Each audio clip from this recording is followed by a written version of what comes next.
Bonjour à tous et bienvenue dans cette vidéo. Si vous avez grandi dans les années 2000, vous devez sans doute vous souvenir de ça. Bientôt le monde entier tremblera devant moi.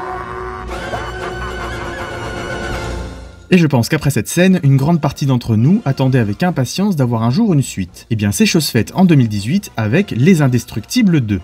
Le film qui nous intéresse aujourd'hui est écrit et réalisé par Brad Bird. Brad Bird qui avait déjà sorti chez Pixar Ratatouille en 2009 et Les Indestructibles premier du nom en 2004. Deux films que j'aime beaucoup, même si j'ai une toute petite préférence pour Le Géant de Fer, son tout premier film qu'il a produit chez Warner. Jusque-là, il restait dans le domaine de l'animation, mais après Ratatouille, il s'est essayé au film live que sont Mission Impossible 4 et À la poursuite de demain. Et ce n'est que récemment qu'il est revenu à son genre de prédilection en réalisant la suite des Indestructibles. Une suite donc, devenue chose récurrente chez Pixar, mais qui s'explique par les 1,2 milliard de dollars que le film a rapporté. Le film a reçu un accueil critique et public globalement très positif, la majorité des gens ont adoré, et certains l'ont même préféré au premier. Mais ce n'est pas du tout mon cas, à vrai dire je ne l'aime pas du tout, d'où l'objet de cette vidéo qui est de vous montrer tous les défauts que je relève dans le film. Bien évidemment on va spoiler l'entièreté du film, donc je vous conseille vraiment de l'avoir vu avant, et dans l'idéal c'est mieux aussi d'avoir vu le premier. On va donc analyser ensemble tous les problèmes présents dans Les Indestructibles 2, c'est parti. Ça va faire mal.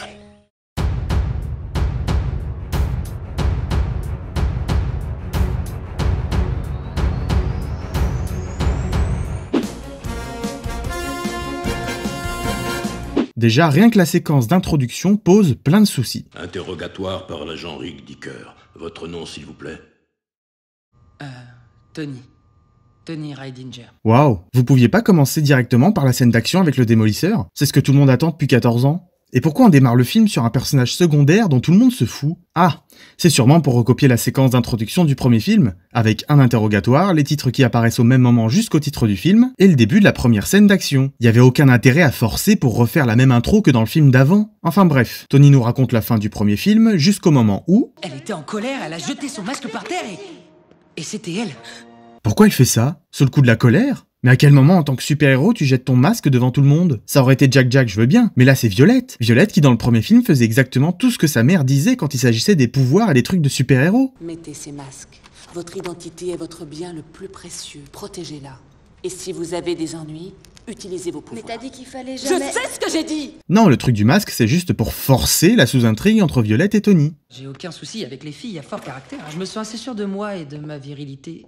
Mais qu'est-ce que ta virilité vient faire là-dedans? Quel rapport? En fait, tout le segment de l'interrogatoire de Tony, il aurait pu avoir lieu juste après que Bob ait parlé à son avocat du problème du masque. On aurait eu un minimum de suspense en se demandant si Tony avait balancé l'identité secrète de Violette à quelqu'un. Du coup, dans cette scène d'intro, on revoit le premier film, du point de vue d'un personnage secondaire dont on se fout, et ça démarre une intrigue secondaire au lieu de se concentrer directement sur la scène d'action avec le démolisseur. D'ailleurs, venons-en au démolisseur. Il est totalement mal exploité. Dans le premier film, c'était un super méchant. Il venait clairement pour détruire ou conquérir la ville. Je viens déclarer la guerre à la paix et au bonheur. Et là, dans le 2, c'est un voleur de banque. Un simple voleur de banque. Le démolisseur, il voulait pas voler de l'argent, il voulait asservir le monde. Bientôt le monde entier tremblera devant moi. D'autant que le film prend subtilement le soin de refaire la séquence de fin du premier, et pile au moment où le démolisseur dit qu'il veut asservir le monde, le film reprend la narration en voix off pour cacher ce qu'il dit.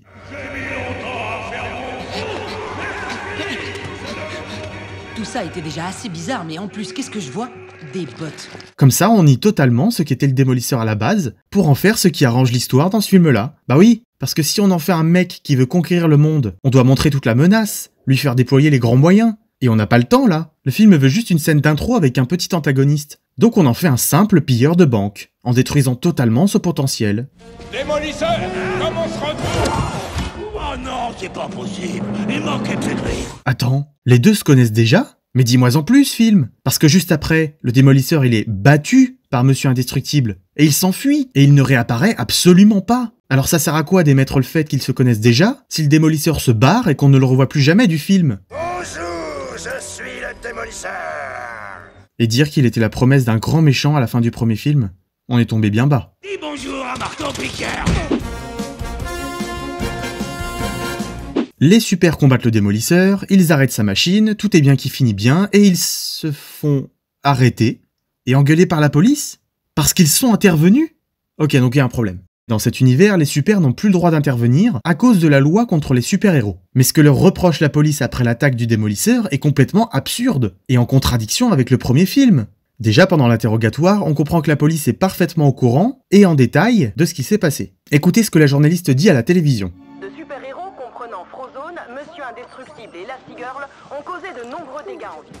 Le démolisseur n'a pas été interpellé. Donc ils sont conscients que le démolisseur est à l'origine des dommages, puisqu'elle dit qu'il n'a pas été interpellé. Alors pourquoi blâmer les super-héros pour les dégâts? C'est absurde. Avez-vous empêché le démolisseur de commettre plus de dégâts? Non. Et bien sûr que si. Le démolisseur s'est enfui, et c'est en voyant qu'il ne faisait pas le poids et qu'il ne gagnerait pas face à Monsieur Indestructible qu'il s'est enfui. Si Bob n'était pas intervenu, le démolisseur aurait détruit bien plus de bâtiments, et personne ne l'aurait fait fuir. L'avez-vous empêché de piller les banques? Ils l'ont empêché de piller plus de banques. Nous avons des infrastructures en place pour gérer ce genre de problème. Ah, donc vous pouvez gérer ce genre de problème? Et tous les morts qu'il y aurait eu si les super n'étaient pas intervenus? Et la vieille dame que Flèche a sauvée? Et ceux qui ont échappé à des gravats sur la tête? Et tous les bâtiments que le démolisseur a détruits dans lesquels il y avait potentiellement plein de gens innocents? Et les voitures qu'Elastigirl l'arrête sur le pont? Et tous les gens écrasés par l'engin du démolisseur? Vous pouvez vraiment gérer ce genre de problème? Vous auriez préféré qu'on ne fasse rien? Ah ça oui, on aurait préféré. Donc s'ils n'avaient rien fait, les super n'auraient pas arrêté l'engin du démolisseur, l'hôtel de ville serait entièrement détruit, et tous ses occupants seraient morts. L'engin aurait continué sa route, démolissant tout sur son passage, jusqu'à ce qu'un policier entre dedans et détruise la chaudière. Et vu que les super-héros ont eu du mal à le faire, ça aurait pris un sacré bout de temps au commun des mortels. Ok, les super ont provoqué de la destruction, mais c'est rien comparé à ce qu'il se serait passé s'ils n'étaient pas intervenus. Le démolisseur aurait détruit plus d'immeubles, pillé toutes les banques, il aurait gardé son engin et personne ne l'aurait arrêté. Si vous n'aviez rien fait du tout, l'incident aurait été traité suivant les modalités habituelles. En fait, la conclusion de cette scène, ça devrait être la même que la fin du premier film. Tout le monde les applaudit parce qu'ils ont sauvé des tonnes de vies, et ça ne devrait pas aboutir à une arrestation par la police. À la fin du premier film, on ne les a pas arrêtés et engueulés à cause des destructions du robot. Pourquoi ils le font là? Ça n'a pas de sens. Et leur avocat, là, Rick Dickers, il leur dit ça. Quand on est au fond du trou, il faut arrêter de creuser si on veut remonter. Donc il oublie totalement la fin du premier film, où ils étaient pas du tout au fond du trou, et qu'au contraire, il disait... Ça signifie qu'on peut vivre au grand jour? Que les politiciens fassent leur travail. Mais on m'a chargé de vous assurer que nous nous occuperons de tout le reste. C'est du beau travail. Alors pourquoi en 3 mois la situation elle a pas changé, et qu'on leur dit l'exact inverse de la fin du premier film? Les citoyens de ce pays ont une dette envers vous. En ce qui concerne Bob, c'était le personnage principal du premier film. Tout était centré sur son évolution, et dans la suite, on donne la part belle à Elastigirl. Jusque-là, pas de souci. Sauf qu'ils ont totalement changé et fait régresser le personnage de Bob. Pour la première opération, Elastigirl est notre meilleur atout. Meilleur que moi? Mais vous comprenez. Vous comprenez. Ah bon? Bob est un personnage macho maintenant? Dans le 1, Bob était pas macho quand il voulait pas qu'Hélène participe à la bataille. C'est parce qu'il avait peur pour elle. C'était pas pour prouver qu'il était le meilleur et que c'était un bonhomme. Ça te sert à ça? À prouver que tu es le meilleur? Je ne veux pas tout perdre. Alors attention, il y a aucun souci sur le principe même d'échanger les rôles entre Hélène et Bob. Mais il ne faut pas le faire au détriment de l'évolution du personnage. On le montre même douter des capacités d'Hélène. Et tu feras un excellent travail. Toi aussi. C'est à côté de le dire, ça s'est vu. À aucun moment dans le premier film, on a vu Bob remettre en question les capacités de sa femme. C'est le contraire même. Comment pourrais-je tromper la femme parfaite? Oui, c'est pas bien d'être macho et de douter des capacités de sa femme. Mais le problème, c'est que ça, c'est pas Bob. C'est en totale contradiction avec son personnage. Et ça le rend détestable. J'ai qu'à attendre que maman revienne. Quoi? Alors comme ça tu crois que ta mère peut comprendre mieux que... Dans le premier film, Bob voulait retrouver la célébrité et reprendre ses aventures de super-héros. Et il avait évolué dans le film. À la fin, il s'aperçoit qu'il a tort et que c'est sa famille qui comptait le plus. C'est vous qui êtes ma plus grande aventure. Et j'ai failli passer à côté. Et dans le 2, on a quoi? Un Bob qui est pas content parce qu'il peut pas retourner sur le devant de la scène et que sa femme y va à sa place. C'est ce qu'on appelle une régression de personnage. Et non seulement on lui fait pas retenir les leçons du premier film, mais en plus on le montre incapable de gérer la vie de famille au quotidien. Et c'est son intrigue principale. Il doit gérer tout seul à la maison pour ne pas faire de tort à Hélène. Et la résolution de l'intrigue, c'est pas Bob qui s'en sort tout seul. Non, Bob il y arrive pas. Donc il refile le bébé à Edna, qui sert de nounou, et il dort pendant 17 heures d'affilée parce que c'est trop dur, et il obtient du soutien de ses enfants. Et en même temps, je fais les maths, je gère le petit copain, je veille à ce que le bébé ne se transforme pas en monstre de feu. Comment je fais tout ça? Autrement dit, Bob échoue dans tout ce qu'il doit faire dans le film. Il gère pas sa vie de famille, et c'est Edna et les enfants qui l'aident. Et il doit aller porter secours à Hélène, mais il se fait avoir lui aussi par l'hypnotiseur. Alors il reste cette intrigue avec Violette, où il doit apprendre soi-disant à être un bon père. Sauf que dans le 1, il s'était déjà remis en question là-dessus. Tout est ma faute. J'ai été un mauvais père. Et à la fin, on le montrait déjà comme un bon père, affectueux et attentionné. Tu as laissé tomber ta vache? Oui, je voulais... Oui. Ça te va très bien. Merci, papa. Du coup, cette intrigue de Bob qui doute de son statut de père, ça ne repose sur rien. Ah si, sur la crise de Violette. Mais une crise qui n'a aucun sens. Donc on trouve un prétexte pour donner à Bob quelque chose à apprendre. Mais il a déjà appris toutes ses leçons dans le premier film, donc Bob ne fait qu'échouer et régresser pendant tout le film.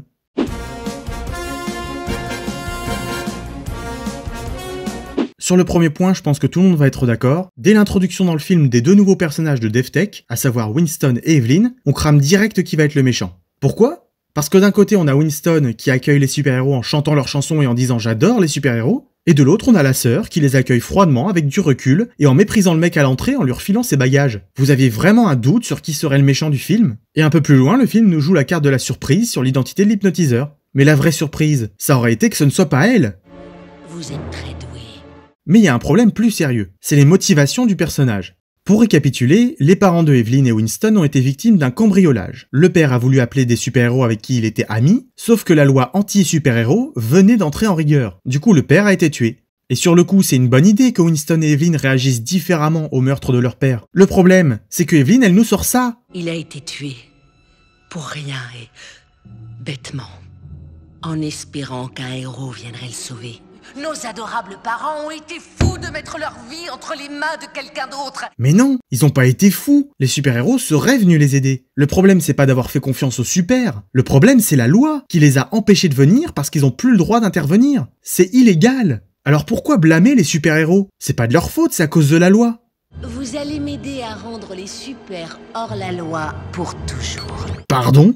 Donc la loi anti-super-héros, qui est entièrement responsable de la mort de ton père parce que les super n'ont pas eu le droit de venir, tu veux qu'elle dure pour toujours? Ça n'a aucun sens. Déjà, le responsable de base du meurtre du père, c'est le cambrioleur. Mais si on met ça de côté, pourquoi accuser les super-héros? Ils étaient hors la loi. Mieux vaut en avoir contre cette loi. Et pourquoi tu veux la faire perdurer? Le film force Evelyn à détester les super-héros, alors que c'est contre la loi qu'elle devrait en avoir. Le problème est déplacé, donc ses motivations reposent sur un non-sens. Et alors en plus, elle nous affable d'un discours sur les écrans. Vous mangez des chips en la regardant se confronter à des problèmes que vous négligez par paresse. Oh, alors on mange des chips et on est paresseux. Très bien. Vous ne parlez pas, vous regardez des gens discuter à la télé. Vous ne jouez pas, vous regardez des jeux télévisés. Ah, et on est aussi beaucoup trop devant la télé. Ok? Éternellement passif, éternellement consommateur vorace, incapable de quitter les canapés dans lesquels vous êtes vautré. Et on est trop feignant et on reste dans le canapé. D'accord. Des humains feignants et qui restent trop devant les écrans, c'était pas déjà le thème principal du film Wall-E?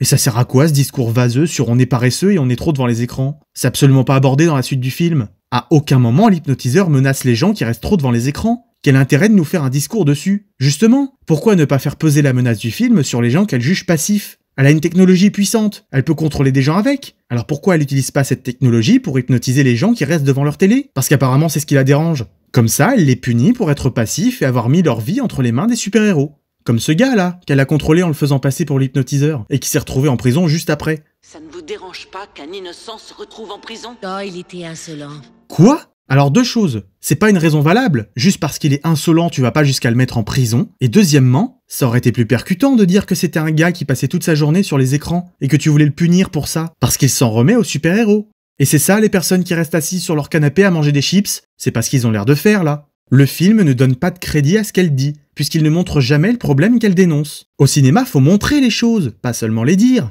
Ton message là c'est du vent, il sert à rien si tu le mets pas en application. Et venons-en à cette idée là de pas mettre sa vie entre les mains des super-héros. Vous voulez que les super-héros vous protègent et vous rendent encore plus faible par la même occasion. Alors faut faire quoi? Faut sortir du canapé? Faire du sport? Comme ça on sera enfin en mesure d'affronter une menace comme le démolisseur tout seul comme un grand? Les super-héros, c'est bon pour les faibles d'esprit qui aiment vivre par procuration. Donc, l'hypnotiseur veut montrer qu'il ne faut pas se fier aux super-héros et qu'on ne veut pas qu'ils protègent les gens parce que ça les rend faibles. Mais à quel moment? Un démolisseur ou un syndrome, ça détruit tout ce qui vient, et seul un super-héros peut l'arrêter. C'était un des messages du premier film. Seuls des vrais super-héros peuvent arrêter une machine infernale qui détruit tout, et pas quelqu'un qui s'invente super-héros comme syndrome.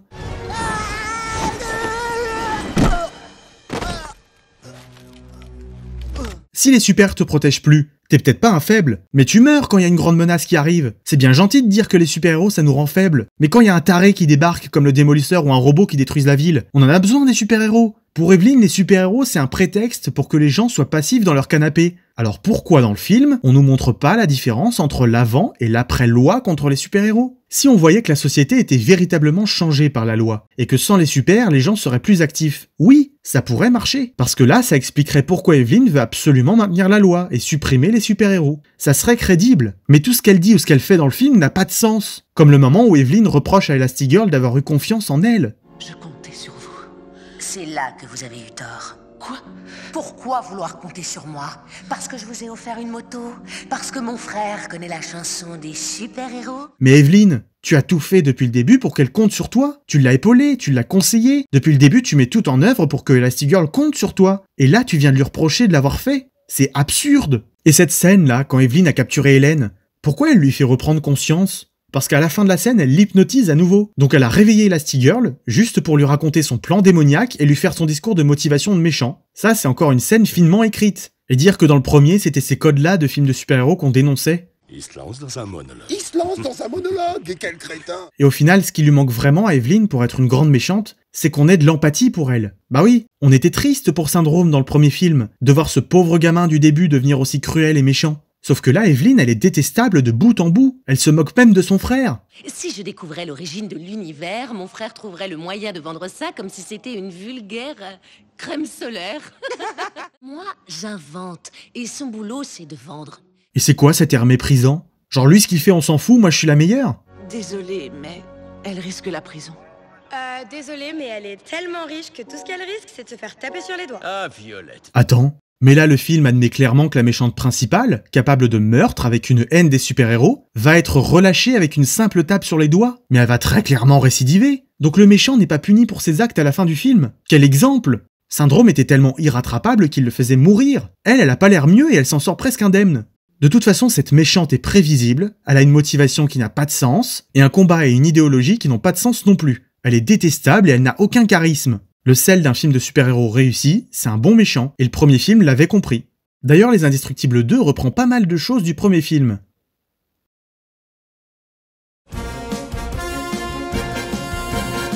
Alors, pour être bien clair, je vais pas crier au plagiat ou à la copie du premier film, mais il y a assez d'éléments repris pour qu'on puisse parler d'un défaut dans Les Indestructibles 2. Déjà, on a l'inversion des rôles entre Hélène et Bob qui fait l'effet miroir entre les deux films. Certes, c'est sympa, mais on l'a déjà vu cette histoire. Là où dans le premier film, Hélène devait gérer le quotidien à la maison et Bob partait en mission et devait vaincre Syndrome tout seul mais n'y arrivait pas, eh bien dans le deuxième film, Bob doit gérer le quotidien à la maison et Hélène part en mission et doit vaincre l'hypnotiseur, mais elle n'y arrive pas toute seule. La structure du film est reprise, on a juste inversé les personnages. Et c'est sans compter les mêmes répliques qu'on nous rabâche pour accentuer l'effet miroir. Ce que j'en dis Ici Elastigirl.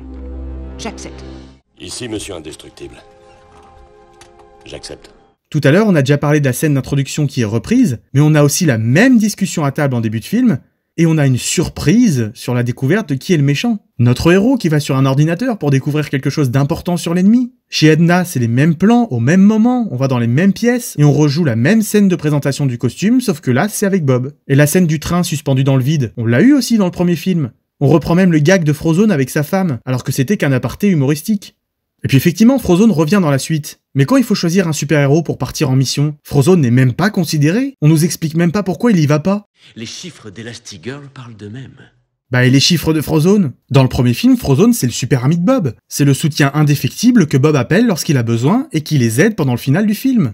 Et dans le 2, c'est le soutien indéfectible que Bob appelle lorsqu'il a besoin et qui les aide pendant le final du film. Autrement dit, Frozone ne change pas d'un poil. Enfin merde, même les persos secondaires comme Mirage avaient une intrigue qui faisait évoluer un minimum le personnage. Et puis on fait revenir Edna aussi, mais elle est là pour la nostalgie. Dans le premier, elle était excentrique et drôle. Et là, elle est fan de Jack-Jack. C'est tout. Du coup, elle ne sert qu'à garder le bébé. Dans le 1, c'est elle qui ouvrait les yeux à Hélène et qui l'a poussée à aller aider Bob. Alors ok, là Edna, elle fait un costume à Jack-Jack pour maîtriser ses pouvoirs. Mais ça ne sert à rien, parce qu'à la fin du film, il se lâche totalement avec ses pouvoirs. Donc c'est bien beau de faire revenir tous ces éléments-là du 1 dans le 2, mais si ça n'apporte rien, c'est pas la peine. Et même dans les thématiques, y a rien de nouveau. Le film reprend la thématique de la famille, déjà présente dans le 1, et comme dans Coco aussi. Le méchant du film détruit ou veut détruire les super-héros existants. Comme dans le premier, le film te fait la morale sur les gens qui restent passifs dans leur canapé, et on l'a déjà vu, c'est comme dans Wall-E. En fait, reprendre les éléments du premier film indépendamment, c'est pas un problème. Mais ça le devient quand on en reprend trop et qu'on n'en fait rien. Parce que là, ça empiète sur la créativité du film. Quand on reprend quelque chose du premier, c'est quelque chose qu'on créait pas dans le deuxième. Je mène une vie d'artiste, une vie pleine de surprises, pas remplie de banalités quotidiennes. D'ailleurs, dans les qualités du film, on vante souvent les scènes d'action. Comme quoi elles sont époustouflantes et créatives. Personnellement, je ne trouve pas. Elastigirl qui doit rattraper un train. Certes, les acrobaties qu'elle fait avec sa moto sont cool, mais un personnage qui tente de rattraper un train, je l'ai vu des dizaines de fois, et dans Retour vers le futur 3, il y avait beaucoup plus de tension et d'intensité. Et Elastigirl qui doit arrêter le train et sauver de justesse les passagers innocents. J'ai déjà vu dans Spider-Man 2, c'est le même type de scène. Donc cette scène du train n'a rien de transcendant. Et la course-poursuite en hélicoptère, à quelques jours d'intervalle, il y a un film qui s'appelle Mission Impossible Fallout qui sortait et qui comportait une bien meilleure course-poursuite en hélicoptère, plus spectaculaire et prenante, et en plus c'est un film live. Et le bateau qui devient incontrôlable et fonce vers la côte. J'ai déjà vu ça dans Speed 2, en plus intense et impressionnant, avec la même issue. Il y a que la scène avec le démolisseur qui reste inédite. Et encore, avec le jeu vidéo déjà existant, c'était pas bien compliqué de créer une scène épique avec le personnage. Donc toutes ces scènes d'action, elles sont pas si originales que ça, et avec tout ce que le film emprunte au premier, en plus de Edna et Frozone, le film manque de créativité. Mais il y a pas que Edna et Frozone qui sont sous-utilisés. Il y a aussi Violette et Flèche.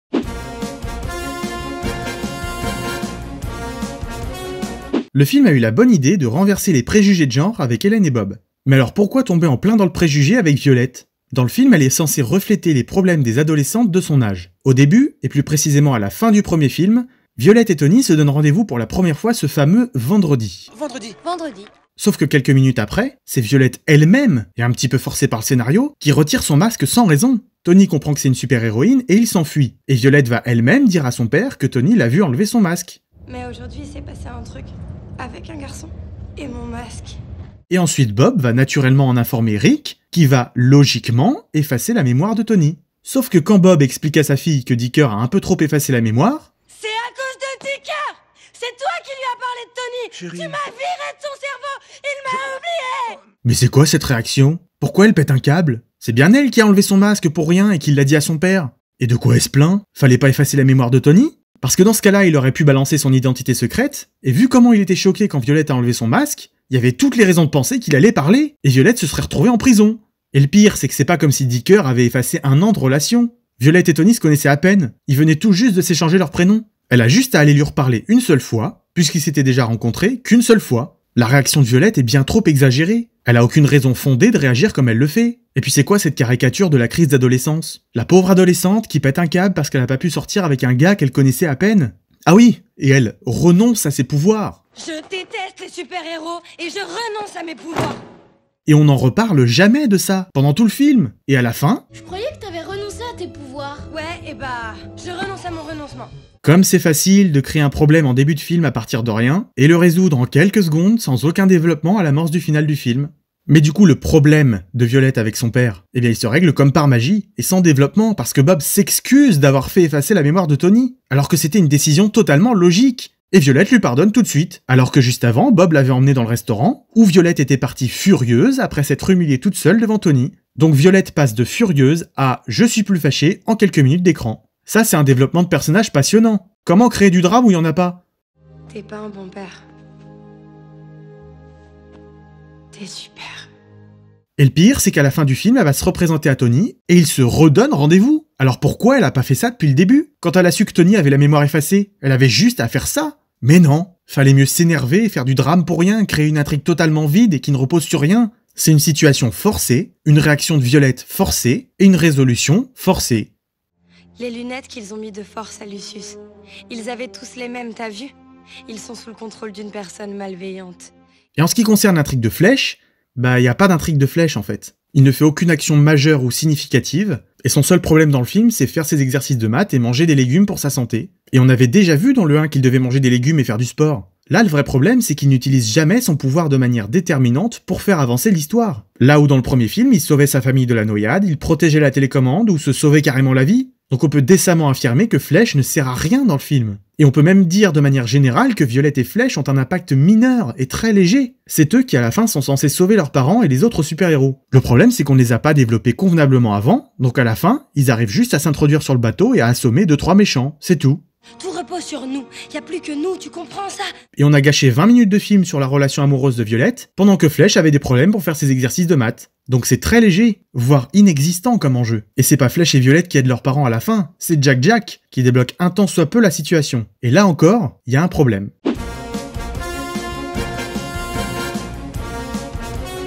Le problème avec Jack, c'est que c'est un bébé. Et scénaristiquement, un bébé, c'est pas du tout intéressant. Tu peux pas le faire parler, donc tu ne peux pas lui donner une psychologie, ni le faire évoluer. Et en ce sens, dans le 1, Jack n'était pas dérangeant, parce qu'il n'était pas présent pendant une bonne partie du film. Et il devenait une des clés de la défaite de Syndrome à la fin. Le truc de ses pouvoirs arrivait comme une surprise, c'était un bonus. Et le fait que le 2 se passe directement après les événements du 1, fait que Jack n'a pas grandi du tout. Donc on se retrouve avec un bébé, on a dévoilé qu'il avait des pouvoirs, et on peut pas le faire évoluer. Du coup, même si on peut pas le faire évoluer, il faut bien l'utiliser, Jack. Donc on va montrer tous ses pouvoirs. Mais là encore, il y a un souci. À quoi bon montrer tous ses pouvoirs? Alors oui, évidemment, il est très drôle. Ça, on peut pas le nier. Mais le film le montre utiliser plein de pouvoirs différents, et il y en a la moitié qui n'auront aucune utilité scénaristique.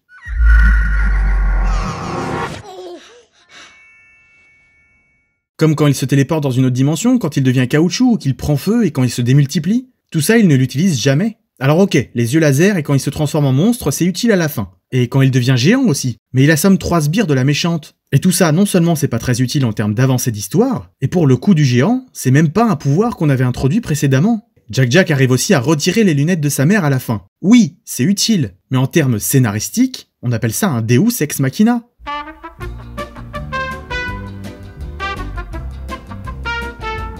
Et c'est pas la preuve d'une finesse d'écriture. Ce que je veux dire, c'est que tout ça, c'est très futile. C'est de la poudre aux yeux. Toutes les scènes de Jack deviennent des scènes uniquement humoristiques, et qui ne font pas avancer l'histoire. Et si on regarde bien, dans le premier Indestructible, et dans les meilleurs Pixar, il n'y a pas une seule scène qui ne fait pas avancer le récit. Et s'il y a bien une scène qui ne fait pas avancer le récit dans les Indestructibles 2, c'est bien la scène du raton laveur. En 2004, quand sort Les Indestructibles, c'est le premier film Pixar qui doit mettre en scène uniquement des humains. Et donc ils ont fait des Indestructibles un univers exactement comme le nôtre. Certes avec des personnages authentiques et qui ont des dons de super-héros, mais c'est le seul élément qui dénote de notre univers à nous. Donc le film s'efforçait constamment de rendre son univers le plus réaliste possible, et donc crédible. Et c'est en ça que Les Indestructibles 2 a trahi en plusieurs aspects l'univers du premier. Avec la scène du raton laveur, entre autres, le réalisme est passé à la poubelle. Sérieusement. À quel moment un raton laveur s'attaquerait comme ça à un humain? D'autant plus à un bébé avec de tels pouvoirs. Que Jack agisse comme ça, y a pas de souci. Il a des super pouvoirs, ok. Et c'est un univers où tu peux avoir des super pouvoirs. Mais puisque c'est un univers comme le nôtre, le raton laveur ne devrait être qu'un raton laveur. Et dans notre univers, un raton laveur, ça n'attaque pas un bébé comme ça. Ok, les ratons laveurs sont populaires en ce moment, mais là ça fait l'effet Scrat dans l'âge de glace, qui est un univers burlesque qui n'existe pas. Là, le raton laveur, il agit comme un personnage de cartoon. Cette scène, c'est une scène de gag dans un cartoon. Donc il y a une rupture de ton. On passe de l'univers réaliste à un univers de cartoon, et c'est plus crédible. Et il y a un autre élément du film qui pose problème. C'est les nouveaux super-héros qui sont introduits. Elastigirl, vous êtes là? Bonjour. Wow. Reprends-toi, Karen, respire. Déjà, on a Vortex. Elle a un pouvoir sympathique, elle apporte une aide à Elastigirl à la fin du film, et même si l'unique élément qui l'a défini dans le film, c'est d'être fan d'Elastigirl et que ça n'aboutit à rien, elle reste sympathique. Ensuite, on a Brick. Moi, on m'appelle Brick. Ravi de vous rencontrer, Brick.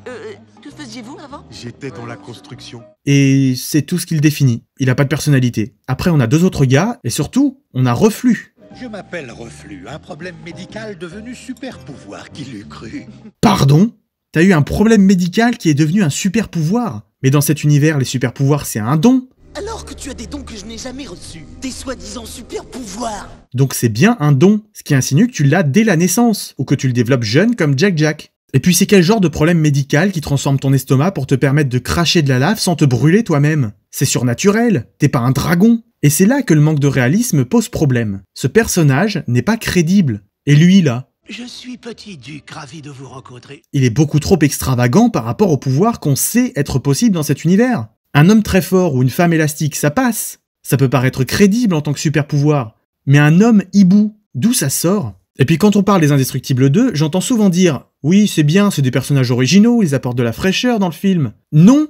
Vortex, c'est Blink dans les X-Men. Brick, c'est un mélange entre le fléau des X-Men et Monsieur Indestructible. Electrix, oui, parce qu'on connaît son nom uniquement en allant sur Wikipédia, le film ne le prononce jamais. Eh bien lui, c'est Electro. Petit Duc, c'est le hibou chez Marvel, ou Black Canary chez DC, Reflux, c'est les hommes de lave chez Marvel, et Crossover, lui non plus on mentionne même pas son nom, c'est la sorcière rouge chez Marvel. Donc ils n'ont rien d'inédit, et c'est pas un défaut. Mais on peut pas le vanter dans les qualités du film. Surtout qu'ils ne servent que de sbires pour le méchant du film. On les introduit pendant une scène, et la scène d'après on voit qu'ils se sont tous fait avoir comme des merdes par l'hypnotiseur.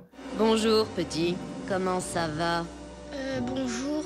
Et aucun de ces nouveaux héros n'est développé. Il y a que Vortex qui a un semblant de personnalité. Et c'est quoi cette scène de présentation des héros? On prononce le nom que d'une seule moitié d'entre eux, et on explique les pouvoirs que de l'autre moitié? C'est ni fait ni à faire. Des éléments comme le raton laveur ou les nouveaux super-héros, comme Reflux ou l'homme hibou, c'est ça qui rend le film moins réaliste. Et donc l'univers qu'on avait introduit dans le premier devient moins crédible.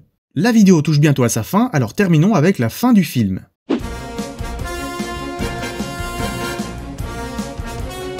À l'amorce de la fin du film, après que Hélène se soit fait hypnotiser, Bob va tenter de la sauver. Sauf que lui aussi se fait avoir. Seulement avant ça, il a eu la bonne idée d'appeler son pote Frozone pour qu'il vienne surveiller Violette et Flèche. C'est là que les sbires de la méchante arrivent et tentent de tous les hypnotiser. S'ensuit une scène d'action plutôt convenable, quand soudain... la voiture de Monsieur Indestructible qui débarque. Déjà qu'elle est présente dans le film par pure nostalgie, mais en plus on la présente pendant une seule scène au préalable, pour pas que ça débarque de nulle part. Et Flèche l'utilise quand ça arrange le scénario pour se sortir du problème. Enfin bref, Frozone continue de faire la bagarre, et... pourquoi les hypnotisés arrivent pas à lui mettre les lunettes? Je veux dire, dès le début de la scène, quand Frozone arrive dans la maison, il est passé juste à côté d'eux. Il était assez près pour qu'on puisse lui mettre les lunettes d'un seul coup, vite fait, comme Evelyn elle a fait avec Elastigirl. Bah oui, il fallait attendre que la voiture débarque comme par magie, pour que Frozone il ait le temps de faire l'identification vocale des enfants. Et bizarrement, dès le moment où il a réussi à le faire, l'un des sbires arrive à lui mettre les lunettes. Quelle coïncidence! Et heureusement que la voiture a débarqué au bon moment. Mais bon, Frozone est maintenant hypnotisé, et les enfants arrivent à s'échapper avec la voiture. Et là, Violette elle dit... On va pas aller chez Edna. Bah pourquoi donc? Explique-nous pourquoi. Edna, elle pourrait vous fournir tout un tas de gadgets, d'astuces et d'équipements pour vous aider au maximum. Elle mentionne Edna sans même expliquer pourquoi ils vont pas chez elle. Et après cette petite discussion, ils reprennent la route à fond la caisse et ils arrivent à rejoindre le bateau et hop hop hop hop hop. Que fait l'homme lave sur le pont du bateau? Littéralement la scène juste avant, on le voit dans la maison que les enfants viennent de quitter. Et on a bien vu la voiture mettre le turbo quand ils sont partis. Et ça peut pas être Vortex qui les a fait passer par un portail, puisqu'à chaque fois on voit qu'elle est capable d'en créer qu'à proximité. Mais bon, admettons qu'ils se soient tous téléportés. On est sur le bateau et tous les super-héros sont avec l'ambassadrice pour signer l'accord qui mettront fin à la loi contre les super. Et les voilà, mes chers amis, les super-héros sans qui nous ne serions pas là.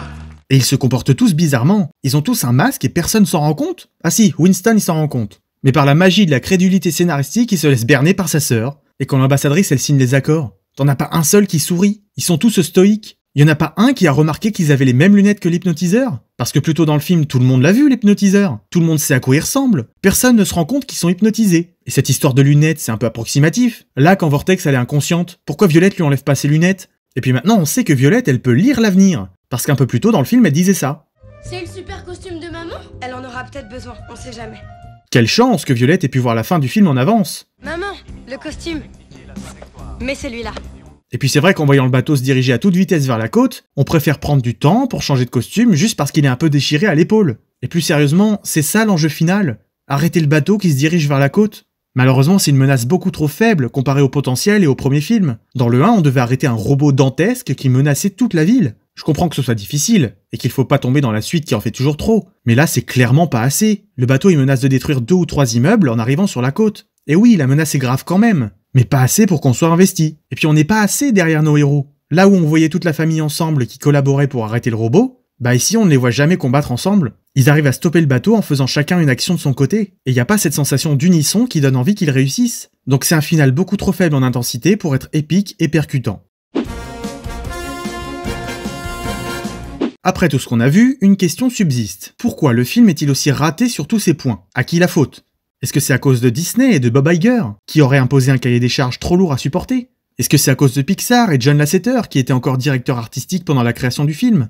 Ou est-ce que c'est la faute de Brad Bird lui-même, qui a écrit et réalisé le film? Pourtant on a bien vu que c'était pas n'importe qui. Il a quand même reçu 2 Oscars du meilleur film d'animation pour le premier Indestructible et Ratatouille. Alors à qui la faute? Eh bien on ne sait pas. Mais personnellement, j'ai tendance à penser que la faute incombe à Brad Bird. Je pense que cette suite lui a été imposée, et qu'après son échec avec À la poursuite de demain, il a pas refusé et il a voulu revenir en force avec la suite de son chef-d'œuvre, et dont tout le monde lui réclamait la suite. Et ça se voit, il a commencé à écrire le script en avril 2015, pour une sortie en juin 2018, alors que Les Indestructibles premier du nom, c'était un projet qu'il avait dans la tête depuis 20 ans avant sa sortie. Et je pense aussi que le décalage avec Toy Story 4 n'est pas étranger au manque de qualité du film. Il est quand même sorti 1 an plus tôt que prévu.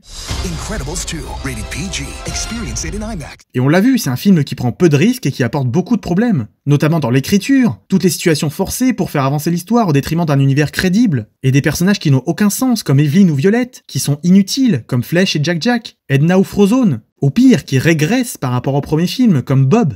Et il manque une grande part d'émotion pour un Pixar. La seule scène qui aurait pu être touchante, c'est entre Bob et Violette. Mais entre le massacre du personnage de Bob et l'intrigue inutile et qui n'a pas de sens de Violette, ça ne peut pas être touchant. Et le climax du film, qui manque d'enjeu, et qui amène à cette situation de fin quand les super-héros sont rétablis. Ça, c'est ce qui était clairement sous-entendu à la fin du premier, et qui se serait passé dès le début de celui-ci, s'il n'y avait pas eu des personnages qui comprennent la situation à l'envers pour retarder l'échéance afin de remplir le film et faire atteindre les 2 heures. Donc le film a clairement une allure opportuniste, parce que chaque intrigue est étirée par des problèmes non fondés, mal compris ou mineurs, pour arriver à la fin des 2 heures au lieu d'arriver en début de film. Et en fait, tout ce que le film propose ne justifie en rien toute l'attente que le premier avait provoquée. Bientôt le monde entier tremblera devant moi. Cette vidéo se concentrait sur les problèmes des Indestructibles 2. Mais même si elles sont très peu nombreuses, je vous propose de terminer sur les qualités du film. Déjà un point indéniable, le film a une excellente qualité visuelle. L'éclairage est bien utilisé dans certaines scènes, et les jeux de couleurs sont très sympathiques. L'animation, quant à elle, a clairement évolué par rapport au premier. En ce qui concerne la musique de Michael Giacchino, déjà à l'œuvre sur le premier film, elle est au niveau. Il a trouvé le juste milieu entre composition originale et reprise des anciens thèmes. Et pour les personnages, l'idée même de mettre en avant Elastigirl et de lui offrir sa propre aventure est très bonne. Et j'adore le personnage de Winston Devor, il est très appréciable, et l'idée qu'il faut travailler la perception des super-héros est géniale. Monsieur indestructible, indestructible, indestructible, Combat les méchants. Boum, boum et boum. Et c'en est fini pour les Indestructibles 2.